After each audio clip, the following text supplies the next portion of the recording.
गोष्ट एका पॉनची. दोन अष्टावधानी स्पर्धकांमधील बुद्धिबळाचा डाव चांगलाच रंगून जात असे. स्पर्धकांच्या मनामध्ये हल्ले प्रतिहल्ले मनसुबे रचले जात आणि तितक्याच सावधपणाने ते बुद्धिबळाच्या पटावर सादरही केले जात. क्षणभरासाठी जरी एखादा स्पर्धक बेसावध राहिला तर त्याच्या राजावर घणाघाती हल्ला होत असे आणि निकाल जाहीर होत असे. बुद्धिबळातल्या मोहऱ्यांसाठी आता हे रोजचेच झाले होते. डाव संपला की सगळे मोहरे एका डब्यात जाऊन बसत आणि गप्पा गोष्टी करत बसत. एव्हाना त्यांचे एक वेगळेच जग निर्माण झाले होते. आधी सर्वजण मिळून मिसळून आनंदाने आणि प्रेमाने राहत असत. पण राग ईर्ष्या तिरस्कार कोणाला कधी चुकलेत? बुद्धिबळातील या मोहऱ्यांचे सुद्धा अगदी असेच झाले. निमित्त झाले ते एका कौतुकाचे. कोणा एका डावात म्हणे पॉनमुळे प्रतिस्पर्ध्याची मात झाली. राजाने भारी कौतुक केले पॉनचे. मग काय विचारता, उंट हत्ती घोडे कोणालाच हे कौतुक झेपेना. एवढाच तो पॉन जातो पण एक एक घरच. बरं जातो सरळ आणि मारतो तिरके, हे काय भलतेच. आम्ही बघा कसे, जसे जातो तसेच समोरच्याला मारतो. असा विसंगतपणा आपल्यात नाही हो. आणि या एवढ्याशा पॉनचे कसले आले कौतुक. जो तो पॉनला हिणवू लागला, दुजेपणाची व तुच्छ वागणूक देऊ लागला. एवढेचसे पॉन, त्यात ते अजून हिरमुसले. ते स्वतःच्या मनालाच विचारू लागले की आपले नक्की चुकतंय काय. का बरं अशी वागणूक मिळते आपल्याला सर्वांकडून. आपण सगळ्यांपेक्षा लहान आहोत म्हणून काय. तरी बरं आपली 8 जणांची टीम आहे. आम्ही सगळे एकत्र आलो ना तर तुमची काही खैर नाही बरं का.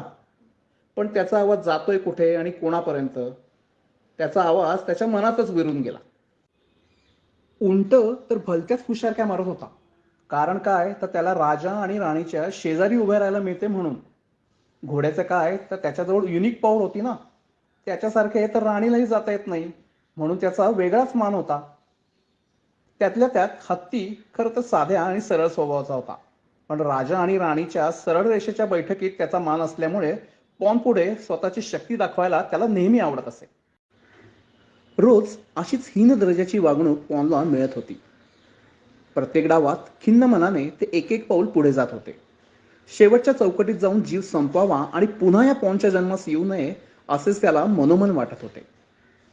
पॉनची ही उदास वागणूक पटावरील राजा आणि राणी यांच्या नजरेतून काही सुटली नव्हती.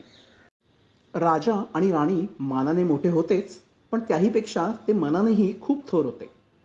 त्या दोघांनी स्वतःहून पॉनची आस्थेने विचारपूस केली. तेव्हा पॉनने त्यांच्याजवळ आपल्या मनातील व्यथा व्यक्त केली. पॉनचे सर्व म्हणणे ऐकून घेतल्यानंतर राजाने पॉनला प्रेमाने जवळ घेतले. आपला आश्वासक हात त्याने पॉनच्या पाठीवरून फिरवला आणि तो पॉनला म्हणाला, अरे पॉन, तू तर बुद्धिबळाच्या पटावरचा एक शक्तिशाली सैनिक आहेस आणि तुझ्यासारख्या सैनिकाने असे खिन्न का बरं व्हावे. अरे, प्रतिस्पर्धेचा डाव तू रोखून धरू शकतोस.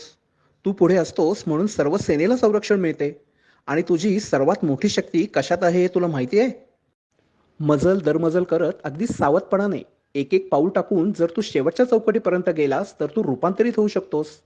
आणि रूपांतरित होण्याची ही शक्ती फक्त तुझ्यामध्येच आहे बरं का. अरे अगदी हत्ती घोडे उंटच काय तर राणीमध्ये रूपांतरित होऊनही तू पटावर चौफेर आक्रमण करू शकतोस. त्यामुळे तू काही कोणी साधासुद्धा पॉन नाही. राणी होण्याची क्षमता तुझ्या एकट्यामध्येच आहे. राजाचे हे बोलणे ऐकून पॉनच्या मनात अभिमानाचे भरते आले. पॉनने मनोमन जाणले की आपण नुसते 8 पॉन नाही तर खरे तर पॉनच्या रूपात पटावरील 8 राण्याच आहोत.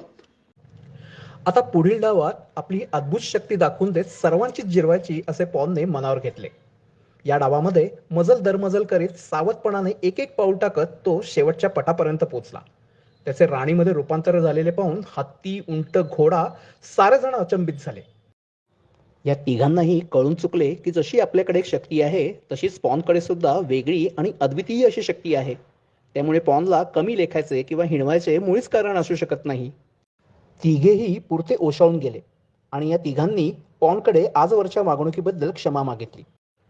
पॉनने देखील मोठ्या मनाने या तिघांनाही क्षमा केली आणि पुन्हा सर्वजण पूर्वीसारखेच एकत्र आणि आनंदाने राहू लागले.